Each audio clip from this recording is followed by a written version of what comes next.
He now charged them, he said that would be $1,000. He said that $1,000 for what? He now said that you are not paying me for my time, you are paying me for my experience. So that's the thing with skills. People are paying you for the outcome, right? If you have a skill, you're offering a skill. For example, right, if you're in a work, since work is better on time, the more work hours you put in, the better. Now, if it's a skill, especially that one is especially for if you're working outside where they pay you by the hour. Now, with a skill, the more time you can save for your client to get in the result they want, the more you should be paid, the more value you provide. So less time. So when you have more experience with the problem, you solve the problem again and again, you spend less time and on that problem, you save more time for your client. So that's another thing. It is outcome based, not time based.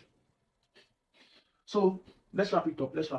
So side by side, right? You've seen the difference. Take the job route. This is what you need to do. You need to climb up. Better to get a degree and climb up. If you're taking the skills route, learn the skills, right?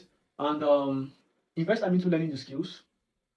Start marketing yourself. Start selling yourself. Because once you learn a skill now, it's off to the road. Okay, you're not inside the company. The company's not bringing the client to you. You're the one. Use your contacts. Use content if you can. Use advertising if you can. Use the contact. Post on your WhatsApp status.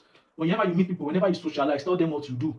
Okay, because your marketing is up to you. Nobody's going to give you clients. You can find it yourself. And that's one of the greatest. So if you can find clients, then even if you are selling rubbish, your business will still do well. So in short, that's the difference. I think there's something I've not mentioned. Wait a second, let me find it. There's something I've not mentioned. Okay, I've said that an independent service provider is a businessman because they're involved in the buying and selling process of their business. But if you have a job, you're probably not seeing the client at all. So that's a business itself. Now, let me just give you some examples. Let's see what a service, being an independent provider, what that looks like. Examples of those types of services. So number one, let's look at digital services now, right? Video, being a video editor for a company, or a media company. Being a video editor. Now, the thing I like about digital services is that the skill you learn can get you a job digitally, or you can provide it as a freelance. So I'm not looking at learning it and getting a job. I'm looking at learning it and operating. So this idea of being a freelancer, right, is closer to the idea of independent service provider, but for the digital world. So when you're a freelancer, you learn something like graphic design. You can offer that as a freelance service. You learn web development. You learn UX, right? All these tech skills. You learn AI.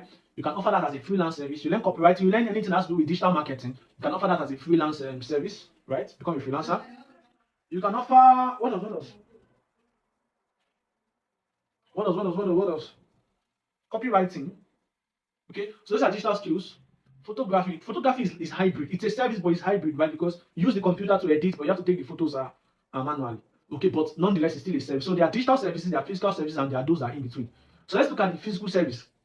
Trade skills, blue collar skills, carpentry, being an electrician, being a plumber. I use the plumber to tell that story, right? Those are services that you can provide. That's physical